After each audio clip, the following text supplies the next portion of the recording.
So our afternoon session starts with a presentation now by Oğuz Zengin, who is currently doing his MA, just to get things right here, at Boğaziçi University at the Department of History. Now, we have only two presenters here, but I was told to keep the 15 minutes here straight. So I'll be very careful of minding that, and you'll be also careful of minding your 15 minutes. Now, there's a traditional way of showing cards or alerting the speaker of that. I decided to bring the dark saber. So whenever I activate the dark saber, like that, that means you have 1 more minute. If it is open, then you have to stop. Okay, great. So let's start right away with Oğuz Zengin reporting on honoring the Roman emperor, a senatorial tradition beyond Sycophancy. Okay, please, the stage is yours. Thank you very much.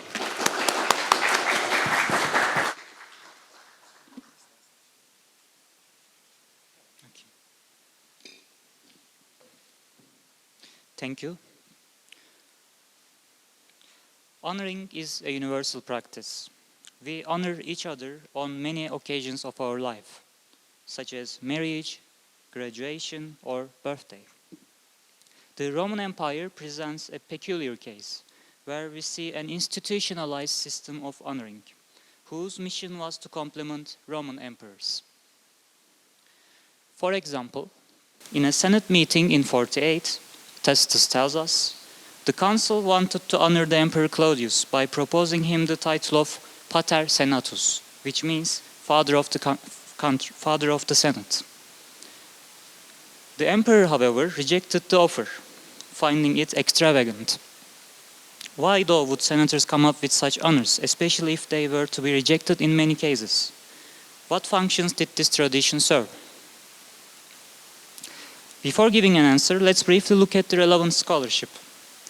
There is so much written on how the emperors dealt with the offers, which were occasions for them to display themselves as modest rulers who rejected grand honors. The offering side, however, did not attract the same amount of attention. And when it did, there was an emphasis on the sycophancy of senators in coming up with various honors. For example, Talbert's foundational study of the Senate highlights the fear and flattery as motivations of senators in offering honors. That issue also pertains to the larger debate on the nature of the Roman Principate. Was it an absolute monarchy with senators as mere puppets of the emperor, or was it some kind of an oligarchy with a leader at the top? How can we characterize the relationship between the senatorial aristocracy and the emperor? Some argued for a collaborative view. Others saw an underlying rivalry between the two actors. But many others thought that it can be both. After all, you can hate your boss but still collaborate with him. This presentation will focus on a specific case of senators' tradition of honoring to shed further light on these debates, arguing that there was more at stake than flattery in this tradition. But before that, let's briefly look at the origins of this practice to get a better sense of how it developed. The institutionalized practice of honoring in Rome dates back to the Roman Republic, whose political system encouraged an intense competition among the elite for honors, conquering new lands, driving away the attacks on Rome, or solving an internal problem such as grain supply would gain a politician various honors, including titles, bronze statues, or triumphal procession. Pompey, for example, won the title of Magnus, which means great, for his victories, or Scipio gained the title of Africanus, because he conquered Carthage in Africa. Here you see a representation of the triumphal procession. Triumph was perhaps the most prestigious of all honors, as well as the most difficult to win. After a military victory, a Roman commander would make an application to the Senate to request a triumph. If the Senate voted for it, the awardee would be carried on a carriage throughout the sacred road in Rome amidst the applause of the people. The parade would bring immense amount of prestige to the commander, who would be the superstar of Roman politics for that day. But what happens when the competitive political culture is replaced by the dominance of one man? With the fall of the Roman Republic, almost all honors, including the triumphal procession, were reserved for the emperor. Along with that, senators began to devise many different kinds of honors for the emperor, who was now the natural recipient. In return, an equally fresh practice of rejecting honors emerged. It was now more glorious to reject an honor than to accept it, because there was an inflation of honors. Here you see a table of who refused which honor. In some cases, offers and refusals have become a very ritualistic practice, where every political actor would know what was going to happen, as in the case of the refusal of pater patriae, meaning the father of the country. Each emperor refused it upon accession, only to accept it in a couple of months into their reign. In some cases, however, the Senate also came up with unprecedented honors, such as the ones you see here. In this presentation, I will zoom in on two of those untraditional offers to understand the functions of this practice, and to see whether the term philadery is sufficient to make sense of it. These two are the offer of continuous consulship in 58 and offer of a temple in 65 for the Emperor Nero. Let's look at them one by one. After the conquest of Artaxata, a city in the modern-day Armenia, the Senate came up with many honors for the emperor, including supplications, statues, arches, and, interestingly, continuous consulship. This last honor is worthy of some further discussion. Consulship was the highest commanding position in the Roman Republic, and senators' offer of it to Nero might be seen as an attempt to define the nature of Nero's rulership. After all, the Principate was still a relatively new system. Nero was only the fifth emperor of this new system. At the same time, however, that could be a problematic honor, because emperors normally leave the title of consul to senators. Though diminished in importance in the imperial period, consulship was still a source of prestige, as the Roman calendar named each year after the consul of that year. Besides, the title of continuous consul is slightly similar to Dictator Perpetuus, which allegedly led to the assassination of Caesar in 44. It is understandable then that Nero declined a title that carried such negative connotations. Considering this, we may reason that through this offer, the Senate was trying to trap the emperor into a difficult position. But that account on its own may not be enough to establish this. So let's look at another instance. 7 years later, after the suppression of a conspiracy, Tacitus tells us that one of the senators offered a temple for Nero, with the rationale that Nero has already surpassed the human level. The emperor, however, rejected the honor, because emperors were not normally declared God when they were alive. Only after death they would be honored with temples. Although there were some exceptions, such as the Temple of Augustus and Rome, that was built during the lifetime of Augustus, here in Ankara. Nonetheless, in general, this is also a problematic honor, the acceptance of which would instigate dangerous rumors about Nero, and it begs an explanation as to why a senator would offer it. Before proceeding, however, it's important to keep in mind that such representations of Senate meetings can differ a lot according to the author. Our only source for the offer is Tacitus, who was very critical of the Senate, despite his own senatorial background. Nonetheless, it is not implausible to say that an offer of a temple might have taken place, and infer conclusions accordingly. Contextualizing will help with understanding this offer. This was a time when Nero had already executed his mother, Agrippina, who was an influential figure in Roman politics. There is some evidence that the execution of Agrippina has not been good for Nero's popularity, which had led to some dangerous rumors regarding Nero's cruelty. This is also the time when the construction of Nero's house, known as Domus Aurea, Golden House, was launched in 64, which means golden house and which is considered as a luxurious one. That might have also encouraged senators for coming up with even grander honors for the emperor. On a cynical interpretation then, this offer, which was presented in the form of praise, might as well be a strategic and sinister move to further undermine Nero's declining popularity.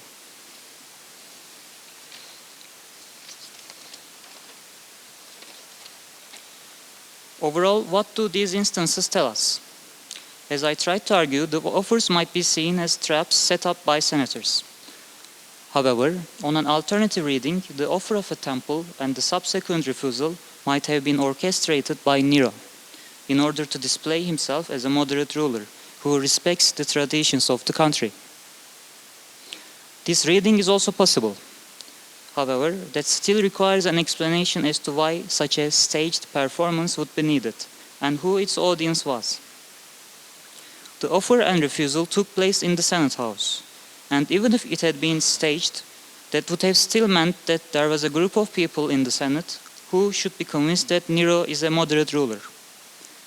That reasoning shows that senators' loyalty to the emperor was not guaranteed. It must have been gained through performance. Either way, it seems that the tradition of the offers and refusals were central for the legitimacy of Nero's rulership. Here, an interdisciplinary perspective may be useful. In the Weapons of the Weak, James Scott observed that subordinate groups, instead of rebelling openly or giving consent to the powerful, find some implicit ways of resisting the oppression in their everyday life. Perhaps a similar thing may be said for the Senate in Rome. It was not possible for senators to openly go against the emperor.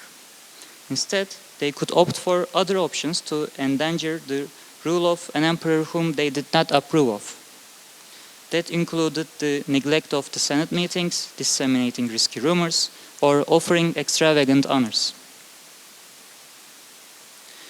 The fall of Nero also seems to prove the importance of mobilizing traditions for political actors to influence the imperial image. In 68, when the governor of Gallia, Vindex, himself of senatorial background, rebelled against Nero, many of his arguments targeted Nero's public image and personality. He sent letters to other governors, inviting them to join the rebellion to free Rome of Nero's rule, on the grounds that Nero behaved shamelessly by taking part in musical contests, and he is unworthy of the throne. The revolt found support in Spain, which was followed by the rebellion of other provinces, and in a couple of months, Nero, left by everyone, had to commit suicide, marking the end of the Julio-Claudian dynasty in Rome. Considering all this, we may conclude that honoring the emperor is a creative tradition that might be capitalized to influence the imperial image. This tradition was also an opportunity for the emperor to prove his modesty and civility. Either way, a process of persuasion goes on within the tradition of honoring, and the concept of flattery is not sufficient to explain it. Thank you.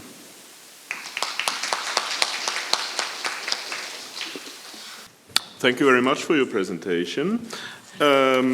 We continue now. I decided to do the same manner as in the previous session, that we first have the presentations and then can take questions and comments for both talks that we have here. So I'm very happy to invite Meryem Uyaver to the stage. Meryem graduated from, indeed, Byzantine University and is lucky us now doing a master in the program of archaeology at the Department of Archaeology here at Bilkent University. Meryem will talk about healing on the edges, curative traditions and liminal spaces in late antiquity and Byzantine Constantinople. Meryem, the stage is yours. Thank you. Hi, everyone. So today I'm going to share with you my own interpretation of what tradition might refer to. The theme of tradition allows us to engage in a deconstructive discussion of rigid boundaries by displaying instances of more hybrid existences and fuzzier borders from the past.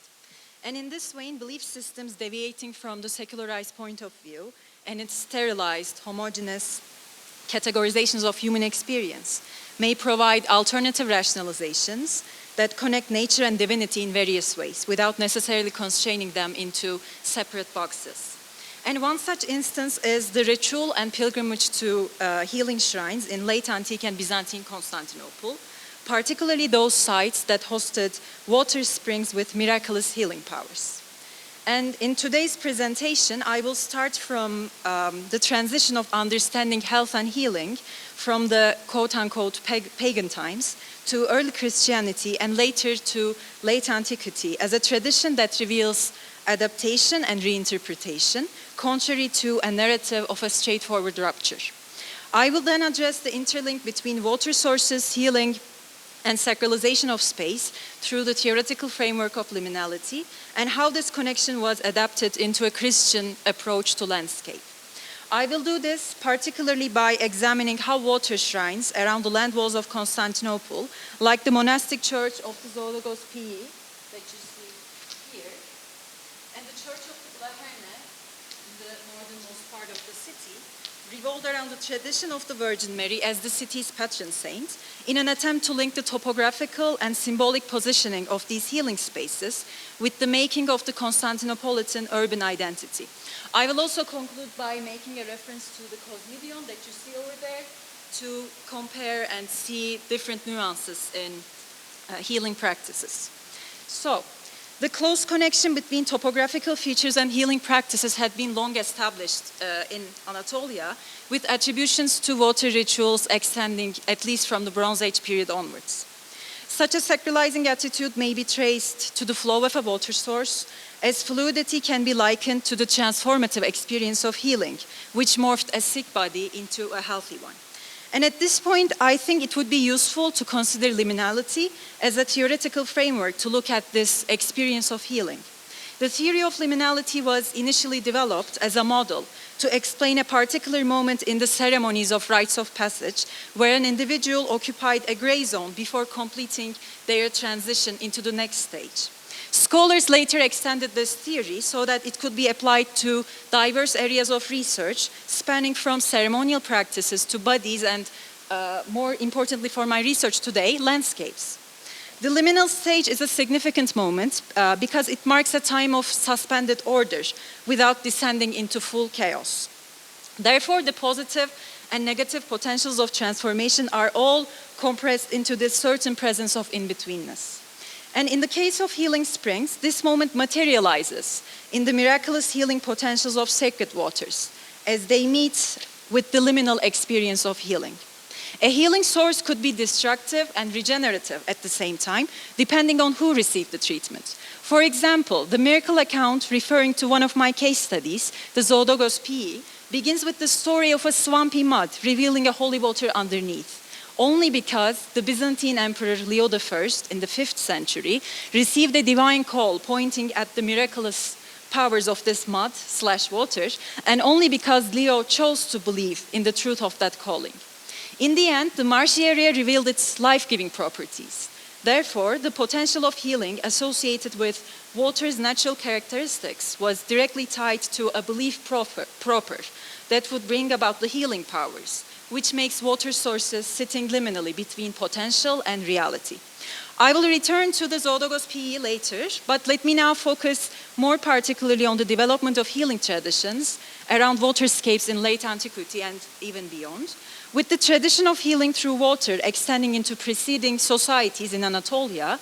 The question is how a Christianizing society responded to these pre-existing sites. Responses to these sites had changed depending on the context. While some sites were completely abandoned, some were later adapted into the theological framework of Christianity. In this adaptation process, the idea of biblical waters as part of the creation story played an important role in reframing healing sites as Christian landscapes. For example, the opening of Genesis reads as, and I quote, "The earth was without form and void, and darkness was on the face of the deep, and the Spirit of God was hovering over the face of the waters." End of quote. In the next few minutes, there follows an image opposed to this primeval chaos of water and darkness, that is the creation of the Garden of Eden as the idealized space of order. And here we can draw a parallel between the heavenly gardens and the physical spring and its vicinity, which helps reconstruct the narrative of the water shrine as a theologically Christian space that occupied the liminal zone between heavenly and terrestrial worlds. So, this liminal status of water shrines as standing in between wilderness and a tamed atmosphere was also established in Constantinople, particularly to emphasize the quote-unquote civilizing and ordering power of the capital over nature, where a distinction between intra-wall and extra-wall zones was put in place. In this process, healing shrines were important contributors to the making of the urban fabric. Some of the popular water shrines that continued into the history of Christianized Constantinople were located immediately outside the Theodosian city walls, particularly the spring of the Zoologos Pii, or were liminally incorporated in a later period. This way, the divine power embedded in the water shrines seemed to envelop the city with their protective powers through their close-knit connection with the city walls. In the late Antique and later Byzantine period, demarcating cities through a notion of sacredness was a common tradition, as cities were constantly associated with certain saints as their protectors. Constantinople, as being the capital, on the other hand, was deemed the city of the Virgin Mary herself, especially from the 7th century onwards. Nonetheless, the emergence of a Marian cult was not a straightforward process, as the manner of venerating her changed over time in response to how she was imagined in the city.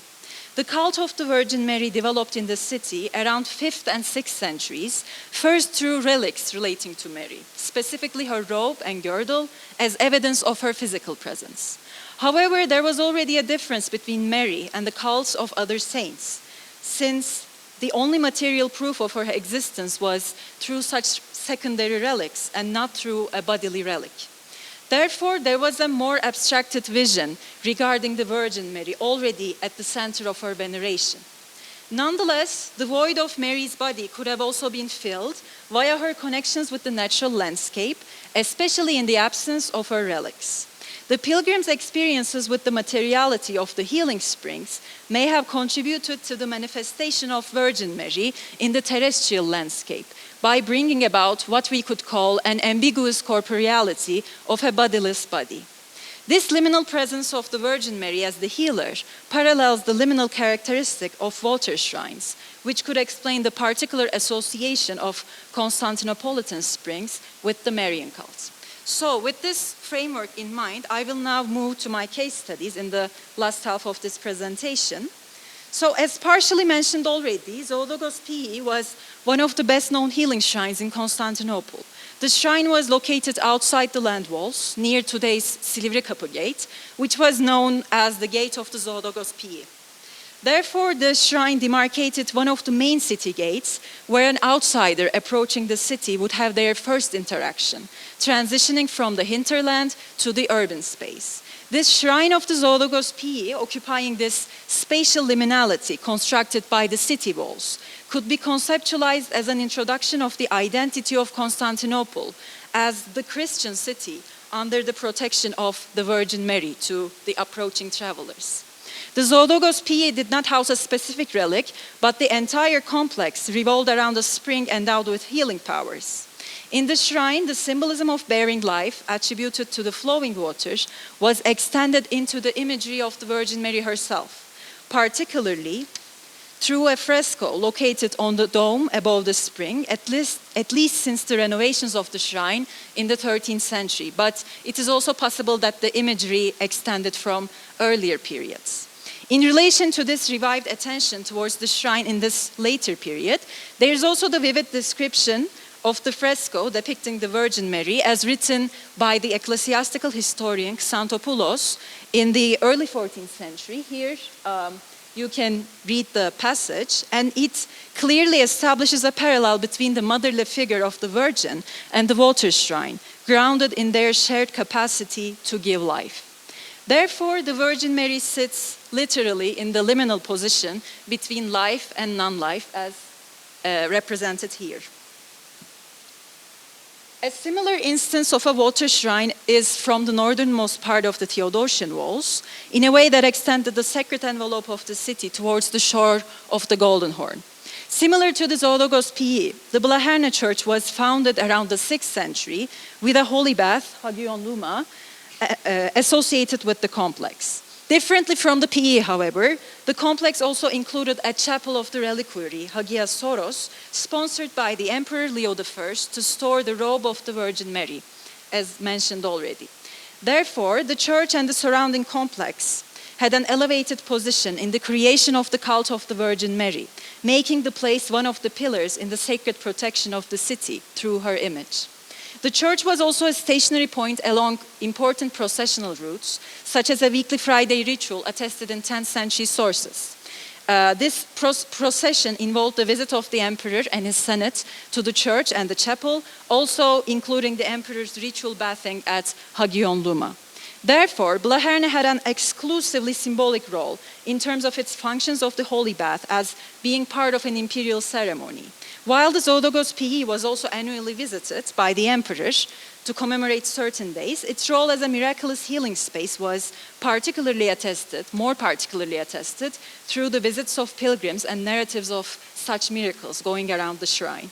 The mechanisms of sacralizing the city had certain differences in these two shrines.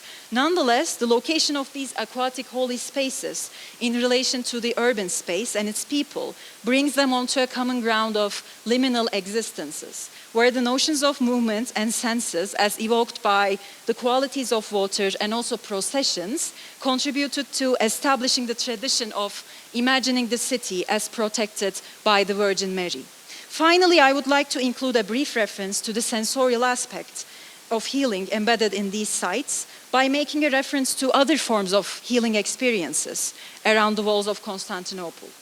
One of them was hosted at the Cosmidion Shrine, dating back to late 5th century. The Cosmidion, located in the present-day Eyüp district, included relics of the saints Cosmas and Damian, thereby shifting the power of healing from water to company of saints themselves.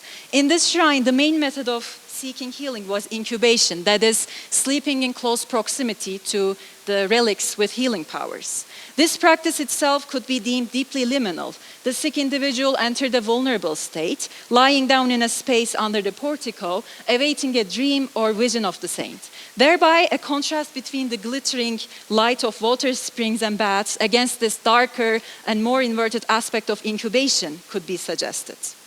Nonetheless, both approaches operated within a shared framework of liminality, approaches in terms of healing in aquatic spaces and healing in Cosmidion, in which healing was achieved by placing the body in a threshold condition. So, to conclude, in this study, I intended to examine healing shrines in Constantinople, particularly aquatic spaces, in relation to how they were woven into the making of the city as the city of the Virgin Mary, especially in the late antique period.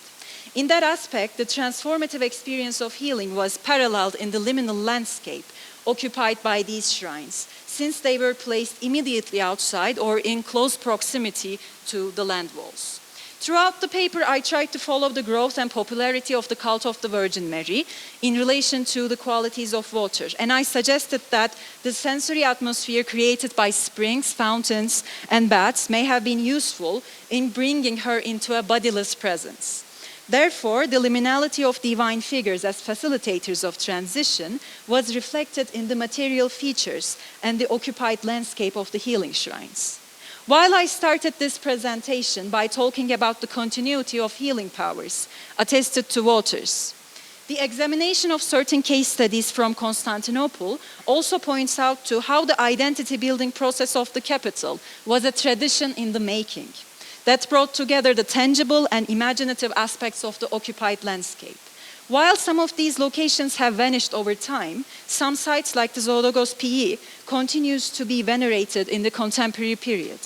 But now the site is obviously embedded in a different web of meanings, with Christianity not being the signifier religion of the city, and the borders of the city extending way beyond the Theodosian walls. Ultimately, these shrines reveal that tradition is not a static relic of the past, but a living current that sits liminally between the distinctions of religion, boundaries, and central and peripheral zones of the city. Thank you. Okay.